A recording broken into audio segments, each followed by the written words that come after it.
Whenever you dive in polluted water, your goal is to remain completely dry and isolated from all contaminants. In this module, we'll discuss the life support gear used in these environments.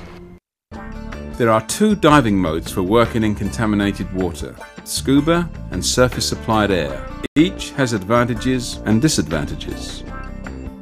The advantages of scuba include portability of the system, mobility for the diver, low cost, minimal training requirements, and the ability to use communications. Disadvantages of scuba include a limited air supply, limited backup systems, and a higher potential for leakage of the full face mask. Scuba systems normally consist of an air supply, a backup air supply, a buoyancy compensator, a manifold block, the full face mask, and communications. The purpose of the manifold block is to allow you to connect your bailout bottle to your full face mask so you can use the bailout without removing the mask. Full face masks are designed to keep contaminants away from your eyes, nose, and mouth. Of course, whenever you use a dry suit with scuba, you must always wear a buoyancy compensator. Although full face masks are intended to seal against the dry hood, it's always possible for the mask to be dislodged and water to enter the mask. Communications are essential for any professional diving operation, but especially in contaminated water. With a full face mask in the scuba mode, you can use either wireless or hardwire communications. Wireless systems permit diver-to-diver or diver-to-surface communications at distances up to and beyond 3,000 feet. Gap in between them. Yeah. Okay, so they're about 2 meters spacing. You can also use a hardwire system which provides the most reliable communications but limits the diver's mobility.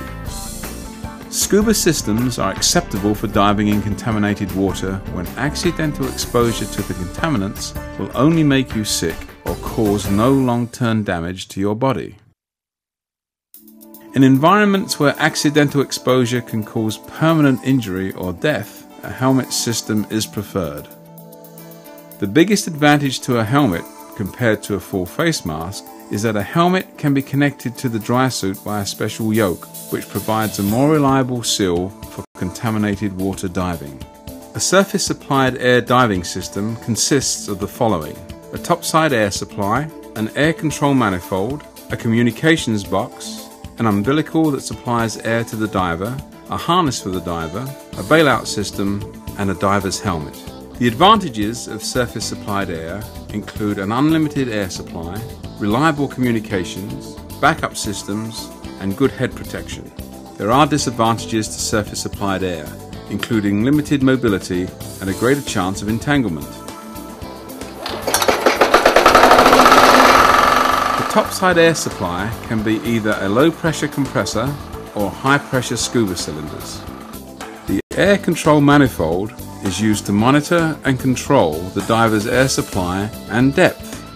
The communications box may be a separate box or may be integrated with the dive control system. The umbilical consists of a breathing air supply hose, a depth sensing hose, and a communications wire. Special fittings on the ends connect the air and communications. The diving hose may be assembled with a chemically resistant tape, or may be of a spiral design that requires no tape. The harness provides several functions. The bailout bottle is worn on the harness. As an attachment point for the diver's umbilical, the harness prevents the umbilical from exerting a direct pull on the diver's helmet.